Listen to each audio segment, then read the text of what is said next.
What's up, Graham fam? So, oh, man, if you could only see, I need to get like a tripod and all this stuff. I'm using a serial keeper and a candle to keep my camera up straight. Um, Only because I'm trying to get the right angle and everything else going on. So, I know it's been a while since I posted, and I kind of want to just share a couple things I've been going through. First of all, I'm doing this whole 14 straight exercise routine, 14 days straight in the gym, no break, just trying to show you guys what you could do within 14 days. So this time, nothing chaotic and funny going on. I kind of wanted to just share a little bit of me and how I am in my life. So first of all, I am 42 years old. My name is Hassan Graham. I was born August 14th, 1975. My mother's name is Antoinette Barnes. That's her maiden name. My father's name is Lawrence Graham. So I will share with you a little bit about my life each and every time. This is kind of just where I get to have a little heart to heart with you guys, let you guys know where I'm coming from, where I've been, and where I'm going. And my life is kind of like a book. It's been fun. I never take anything for granted. I never am sad about anything. I can only get better from the experiences that I learn. So first picture I want to share. Zooming in. So the picture and the person here is my mom's friend. I thought that's my aunt. The one in the middle is my mom, and the other one is my grandmother. My mom is Puerto Rican and Italian. My grandmother is actually Mexican and African American and American Indian. Her mom, her grandmother was full-blooded Cherokee Indian. They used to call her Big Mama. So the next picture I want to show, Polaroid. Man, haven't seen one of these in forever. That is my dad, that's me, and that's my mom. My mom and dad divorced when I was fairly young. I think I was like 1 or 2. This picture is of my dad and my mom when they got married. So for me, a little bit more, I never grew up to know my mom. My dad and my mom divorced when I was fairly young. The earliest I can remember, I remember when I was 2 years old and getting my first spanking, because I remember as a kid I stuck a fork in a chair and I was pulling the chair apart. And that was like my first remembering getting my butt spanked. Kind of find, then my dad and my mom separated, and I remember living in Sherman Oaks. Actually, I lived right down the street from Rayford Johnson, and actually Rayford Johnson and kids and I grew up together, and we would go trick-or-treating together and all that kind of stuff when I was little. I grew up in Santa Monica, or actually I was born in Marina del Rey, and then after my mom and dad got divorced, I moved over to Sherman Oaks, Encino area. And then that's kind of where things I noticed were wrong. When I was about 5 or 6, my dad, we had a fire in our house in Sherman Oaks, and then I had to go live with my grandmother and grandfather on 63rd Street and West, which is in LA, and that's where I had my first real experience being African American, because I always grew up in the Valley. I always grew up, and at that time in the Valley there weren't very many African American kids or mixed kids. I always grew up around white kids. I went to private school. I didn't know a whole lot about the whole LA experience. So when I moved to LA, it was a big culture shock for me, and I stayed with my grandparents' house, and then my grandfather, whose name is Nelson, I don't know if I have a picture of him. Oh, I do. This is an old picture. This is my grandmother and grandfather. My grandfather, his name is Nelson Murdoch, and that is my grandmother, Lotus Murdoch. Now, let's go back a little bit. My name is Hassan Nelson Graham II. I'm the second because my brother is born Hassan Nelson Graham I. My brother died When I was conceived, he died because 50% of his brain was water.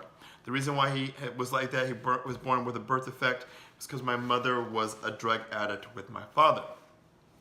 I'm coming to find this out later on in life, and I'll kind of go over that a little bit more.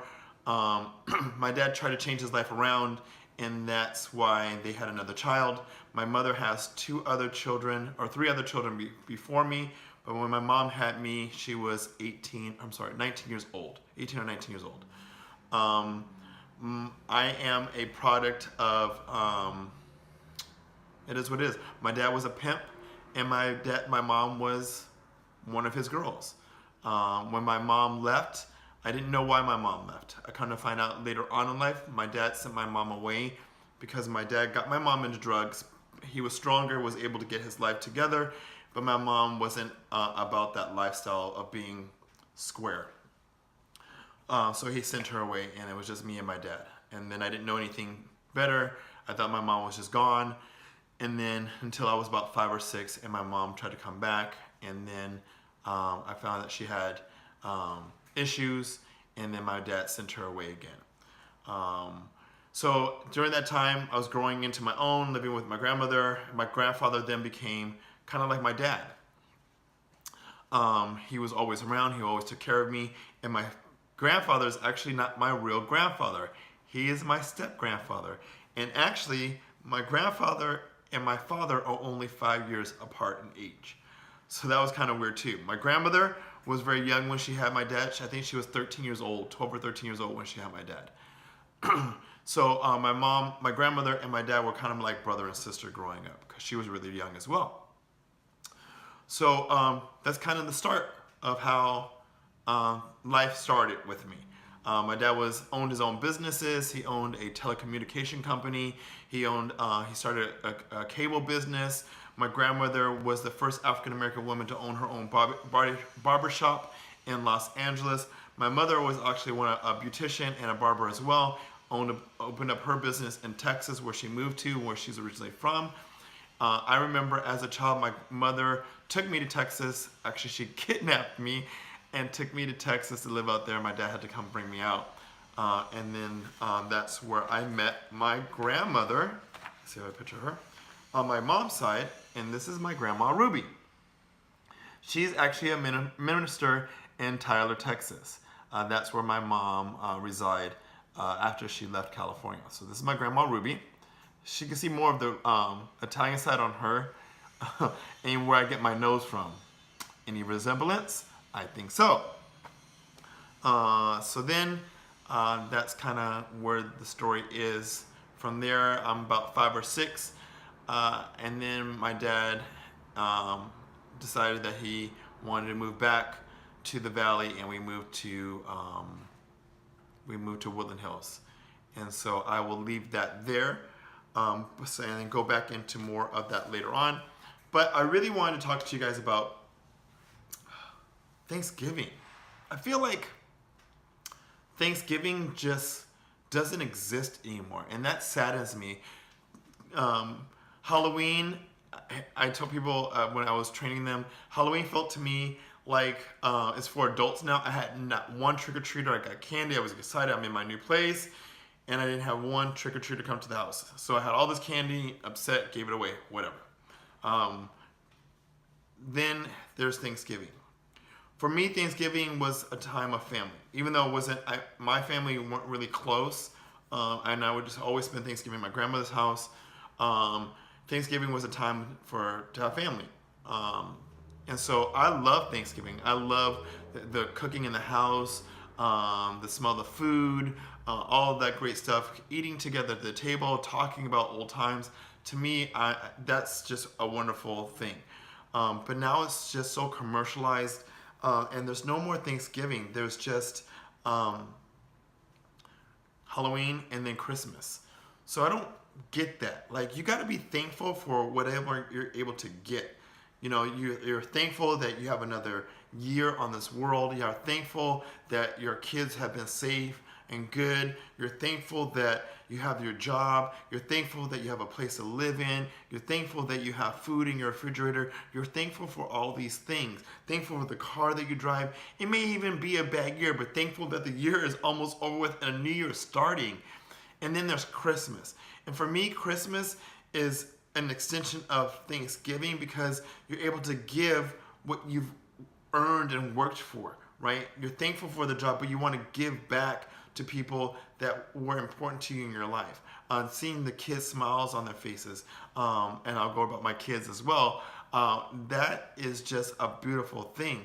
So I love Halloween because I love seeing the kids' faces of getting candy, and I love Thanksgiving for family togetherness. I think Thanksgiving should be a time of family, and Christmas just celebrating whatever your religious belief is. Mine, I'm Christian, so celebrating Christ's birth, and just being thankful that he was here to die for our sins and all that stuff, and just without getting all super religious.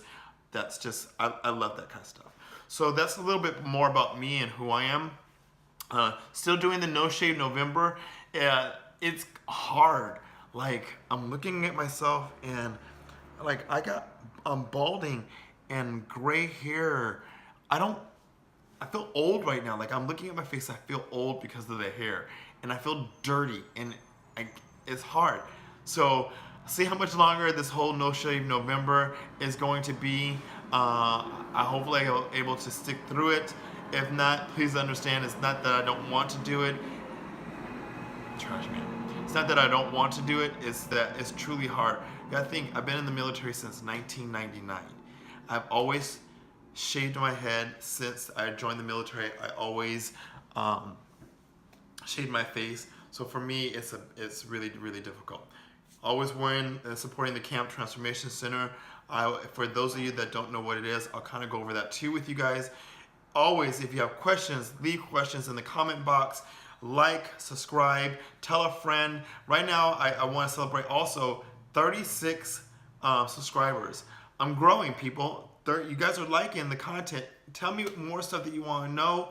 I'll be going over exercise routines.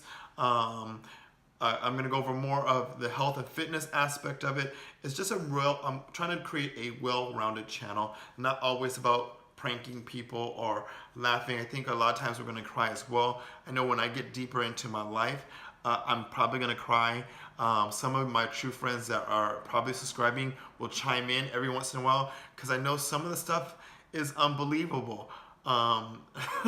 Especially like I'll talk about me running away from home at 15, me having my first kid at 15, to me as a stripper at a young age.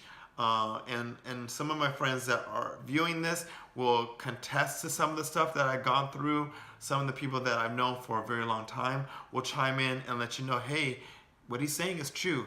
I'm not trying to do this for wealth or fame. I'm doing this because I really want to share my experiences for people, and maybe with me speaking about what's going on in my life can let people know that there is hope, that there is a chance to do better and get through some things. So thank you for watching.